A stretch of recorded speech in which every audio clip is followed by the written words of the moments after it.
Hello everyone, and welcome to Instant Pot Josh. This is COVID cooking class uno, because we are here at Ground Zero in Seattle, Washington. And it's a little eerie. People are panicking and grabbing everything in the stores. But the good news is I got all of the ingredients for my world famous, and by world famous I mean like 5 people love it, clam chowder. It takes about 20 minutes to make, and I figured this was the perfect time to create my first cooking video with my Instant Pot for my clam chowder recipe. So with that said, let's go ahead and get started. So I will start by saying I am doubling the recipe that I am writing in this blog, just because I really like this recipe and it lasts for a couple days when I double it. So I'm going to go ahead and do that. So if you don't want to double it, just follow the recipe I have in the post. If you do, then you can follow along with what I'm doing here in the video. So the first thing I did was I turned it on saute mode, added some oil in the pot.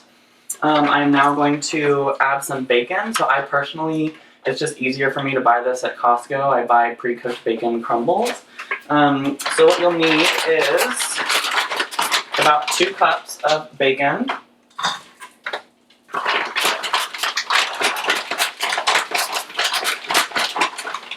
And if you want to cook your own bacon, that is absolutely fine.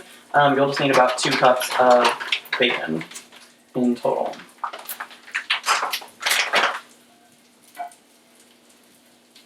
So I will swish that around in there, let the oils sink in. And then the other thing you will need to add are onions. So I've already cut this up. This is 2 medium-sized onions, because again I'm doubling the recipe.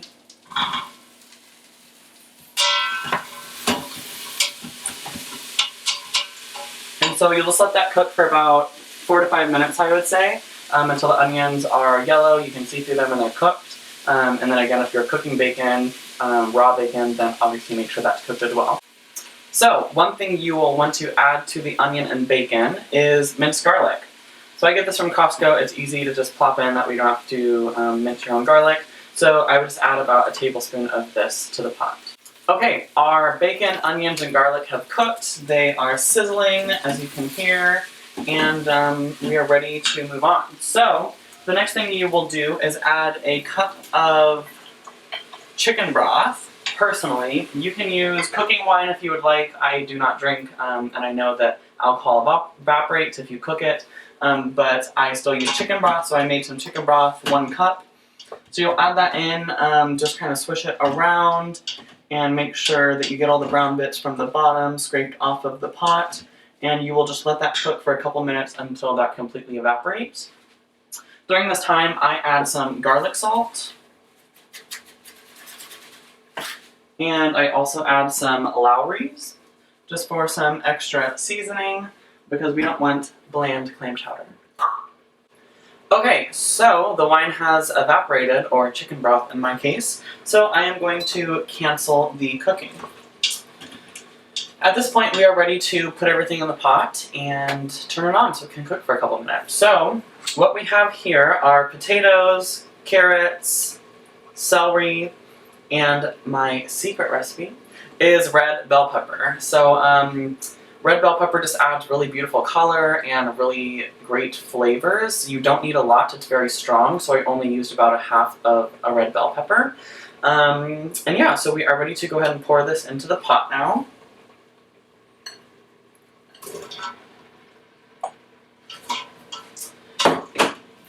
And then the other thing you will pour in is clam juice. So you will need 4 cups of clam juice. If you don't have 4 cups of clam juice, you can also use water, which is fine, but clam juice really gives you those flavors, so I would definitely try to use that. I get this from Costco, so this is your clams and clam juice, basically. This has exactly the right amount of clams that you need if you're doubling the recipe, as well as the clam juice. You do have to add about a cup of water, I would say, because it only has about 3 cups of clam juice in here. But this is great, and again, you can get it at Costco. So yeah, go ahead and put that in there, and then the last thing you will add are some thyme sprigs. So put that in there, that way they can cook with your vegetables. So then what you will do is go ahead and put your lid on. Make sure you have your sealing ring on, just a friendly reminder, or it will not seal. So make sure it's to the sealing mode on the lid, then go ahead and cook it on high pressure for 5 minutes. And then once that's done, we will go ahead and add the clam meat, and then the cream and all that yummy stuff.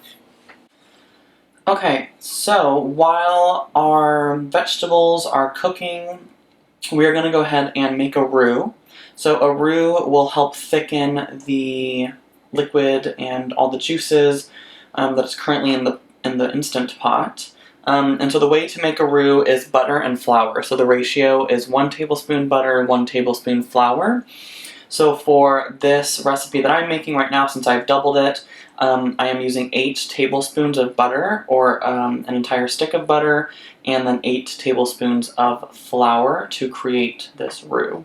So what you're going to do is just go ahead and melt the butter on medium heat over the stove, and then once it's melted, you can go ahead and add your 8 tablespoons of flour, mix it in. It'll create this really nice thick consistency that we'll be able to add to the pot with the cream and milk in order to help thicken it and create that chowder consistency that we're looking for.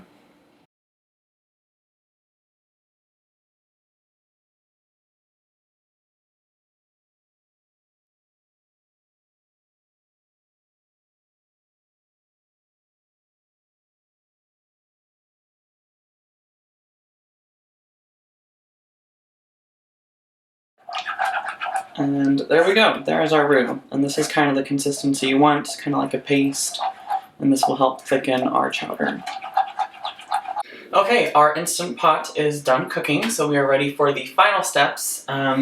So once the 5 minutes is up, you will go ahead and do a quick release to let the pressure out. It smells really good. So the first step is you'll go ahead and pour your clams into the pot. Yummy. Then after that, you're going to go ahead and pour 2 cups of milk.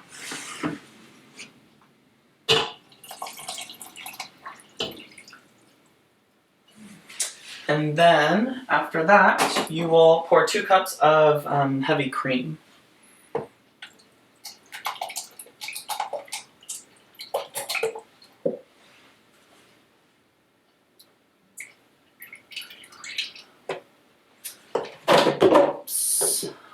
Whoops!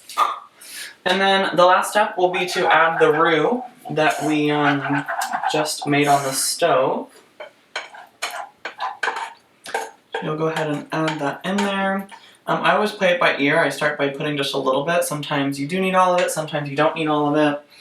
And then you'll go ahead and put it on saute.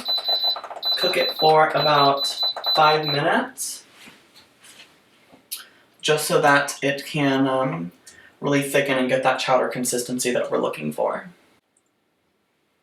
So while you're stirring, you will find some of the thyme that you put in there. Go ahead and remove those now.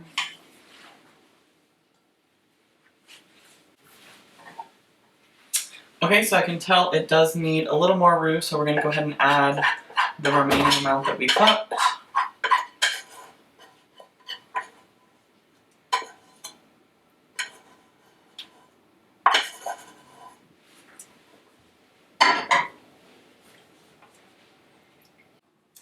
So, as you see, it will thicken up and give you that delicious chowder consistency that you're looking for once you add the roux and saute it for about 5 minutes. It looks beautiful, it smells beautiful, and I hope you think it tastes beautiful. So, thank you for tuning in to COVID Cooking class number uno. I hope you all stay healthy out there. I hope you enjoyed this recipe in all seriousness. Please like, comment, subscribe, share, and if you have any secret ingredients that you like to add to your chowder to give it a little zest like I do with my red bell pepper, please comment and share because I would love to learn from you all as well. Okay, stay healthy. Bye.